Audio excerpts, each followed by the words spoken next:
मैं पंकज द्विवेदी, प्रवक्ता JP college of education. जैसा कि पिछले वीडियो में, पिछले लेक्चर में हम लोग भाषा विकास के बारे में अध्यापन कर रहे थे, उसको कंटिन्यू आगे बढ़ाते हुए भाषा की अवस्थाएं, स्टेजेस ऑफ लैंग्वेज डेवलपमेंट, इसमें हम अध्ययन आज करेंगे। सबसे पहले वास्तविक भाषा की पूर्व की अभिव्यक्ति, pre speech form of communication. इसमें क्या होता है, जैसे बच्चे जन्म लेता है और जन्म के साथ वो बढ़ता है, यानी कि उसकी उम्र बढ़ती है। उम्र बढ़ने के साथ साथ उसके मस्तिष्क, उसके अंग, यानी कि संपूर्ण उसका विकास होता है। तो उस विकास होने की प्रक्रिया में जो जो भी अवयव आते हैं, जो सहयोग करते हैं, वो उसके विकास में होता है। तो इसमें सबसे पहले बच्चा जब छोटा रहता है, यानी कि प्रारंभ से वो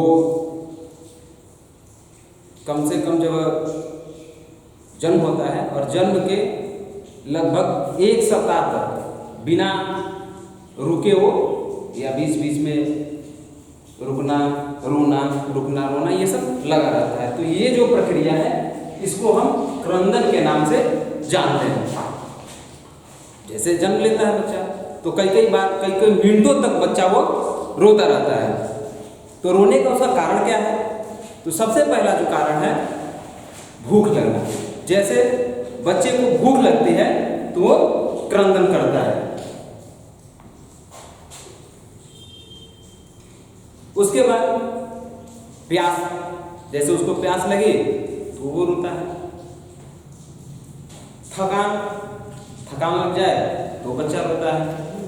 अगर उसके सोने में कोई व्यवधान आ जाए तब बच्चा रोता है। उसका अगर पेट दर्द करने लगे तो बच्चा रोता है। इसके साथ और भी तमाम तरह के लक्षण हैं जो कि बच्चे के साथ घटना घटती है और वो बच्चा क्रंदन करता है, यानी कि रोता है। इसके अलावा जो दूसरा पॉइंट है, वही और बलाना है। जैसे जैसे बच्चे की आयु बढ़ती है, उम्र बढ़ती है, तो उसके साथ जो बच्चे का या बालक का जो क्रंदन है, वो समय के साथ, कुछ समय के पश्चात वो कोई और बलाना में परिवर्तित हो जाता है।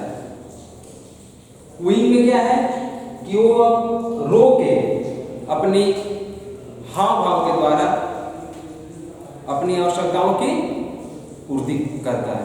लेकिन जैसे क्रंदन और जैसे क्वीइंग में आता है, तो उसमें वो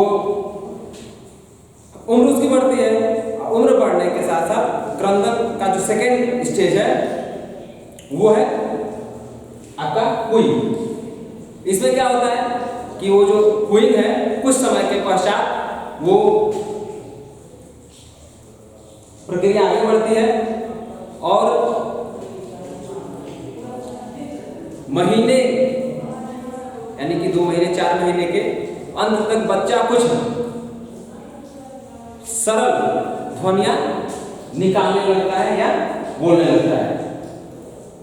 उसके बाद जो तीसरा पॉइंट है, हाव भाव।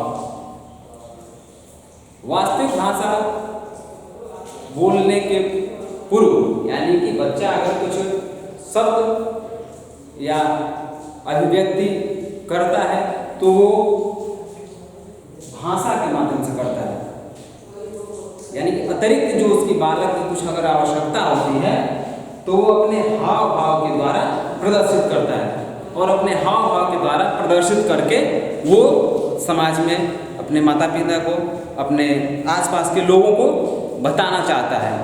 और हाव भाव के द्वारा ही, जैसे अगर उसको भूख लगती है तो भूख लगने में अगर क्रंदन की स्टेज है, स्थिति है, तो उसमें बच्चा रोता है और कई मिनटों तक रोता चला जाता है।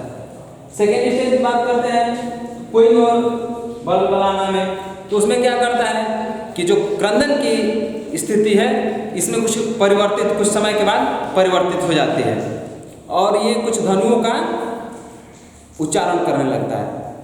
तीसरा स्टेज जो हम लोग का हाव भाव है, तो हाव भाव में वो कुछ भाषा के माध्यम से, कुछ अपनी भावनाओं के माध्यम से अपना जो अभिव्यक्ति है उसको समाज में या अपने बड़ों से या अपने माता पिता जो भी रहे उसको वो बताना चाहता है। जो दूसरा पॉइंट है वास्तविक भाषा की अभिव्यक्ति, स्पीच फॉर्म्स ऑफ कम्युनिकेशन। इसमें क्या है, सबसे पहले जैसे उसका बच्चा उम्र के साथ बड़ा होता है तो उसके अंदर कुछ परिवर्तन होते हैं। उस परिवर्तनों में क्या होता है, सबसे पहला परिवर्तन आकलन शक्ति, यानी कि बच्चे की जो आकलन शक्ति है वो उसकी योग्यता है बच्चे की, जिससे कि वह दूसरे के भावों को, क्रियाओं को आसानी से समझता है। उसके अंदर ऐसी आकलन शक्ति आ जाती है जिससे कि समाज में कोई भी व्यक्ति, कोई भी मनुष्य अगर कुछ क्रिया करता है तो प्रक्रिया करता है या भाव भंगिमा या बात करता है तो बच्चे उसको आसानी से समझ जाता है। जो सेकेंड पॉइंट है उच्चारण।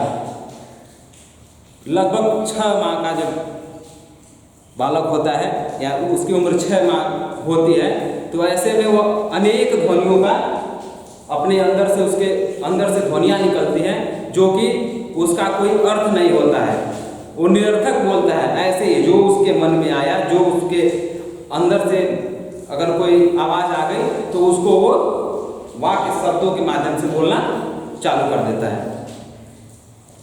उसके बाद जो तीसरा है शब्द भंडार का निर्माण।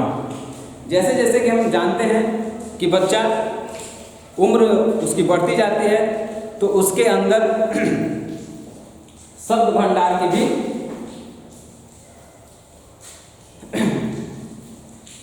उसकी उम्र के साथ शब्द भंडार का भी उसके अंदर आने लगता है, यानी कि शब्द भंडार, शब्दकोश उसका जो है वो बड़ा होने लगता है और उसका वो निर्माण करता है।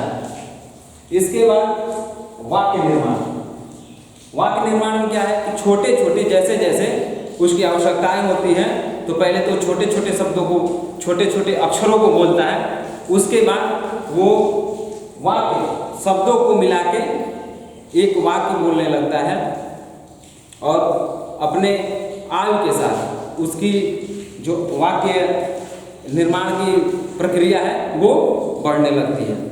इसमें कुछ जैसे कि कुछ मनोवैज्ञानिकों ने बताया है कि कुछ सामान्य शब्दों का निर्माण करता है, कुछ विशिष्ट शब्दों का, जैसे उसको जैसे जिस स्टेज में लगता है कि मुझे ऐसे वाक्य, ऐसे शब्द, ऐसे विचार देना चाहिए या कहना चाहिए या किसी को बताना चाहिए तो अपने उम्र के स्टेज के अनुसार वो इन शब्दों का निर्माण करता है। अगला देखते हैं।